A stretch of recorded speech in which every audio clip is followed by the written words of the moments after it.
Wetutuukidde mu kifo kino tusanze abasuubuzi beesaza akaguje nga bawakanya obukulembeze bwa KCCA mu lufula eno bwe balumiriza okubajjako emisolo emingi kyokka nga tebalaba kye gikola wadde okukola ku bizibu byabwe.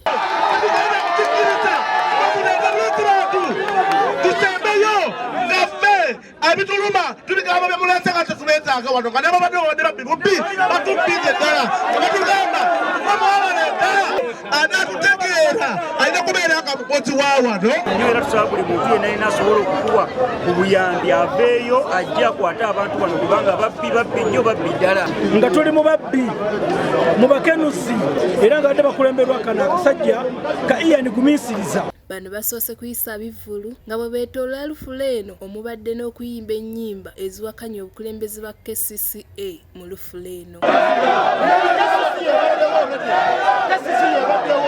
Abamu ku basuubuzi b'ennyama abakolera mu lufula eno bagamba nti bawa empoza nnyingi kyokka nga tebagifunamu. Ensonga ze tulina abasuubuzi bano abali wano n'obusungu balina obungi n'ennaku gye balina basoloozebwa ssente nnyingi tebalina kye baddizibwa. Abadde basuubuzi risiiti wabula ssente bakumba bukumbibwa ne bakola ki ne batwala. Amyuka Ssenkulu wa KCCA Engineer David Luyimbazi atuuseeko mu kifo kino okukkakkanya abasuubuzi n'abakinjaaji abakolerayo wabula asanze akaseera akazibu oluvannyuma lw'abasuubuzi bano okugaana obukulembeze obujja bw'abadde abaleetedde.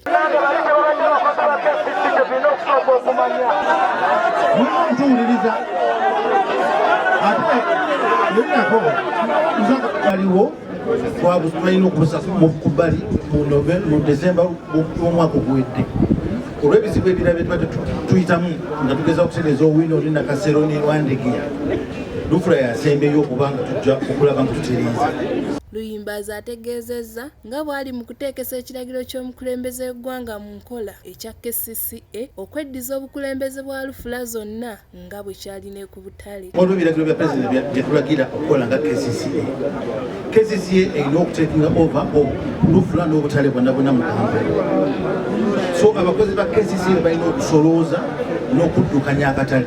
Wabula abakinjaaji n'abasuubuzi bakombye kwelima ne bagaana ebiragiro bya Luyimbazi era bamusabye asooke ayite olukiiko bawulirize ebizibu byabwe ekintu Luyimbazi kyakkiriza. Twagala mukuba olukiiko olulala nga mutaddewo microphone zonna muteekewo ne ttenti muyite abasuubuzi bonna mutegeere ebizibu byabwe.